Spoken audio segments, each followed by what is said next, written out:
Hello guys, in today's video I will be showing you how to fix TikTok effects doesn't work problem. So the answer is easy, just to go to the settings and then scroll down to the apps section and then go to the search and search TikTok and then go to the storage, and here you will find this clear cache option. Click on it.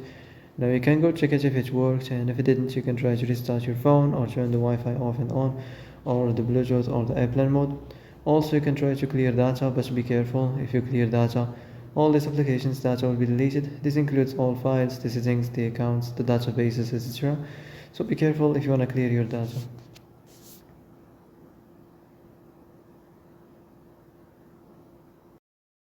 And that's it for today's video. I hope this is the answer you've been looking for.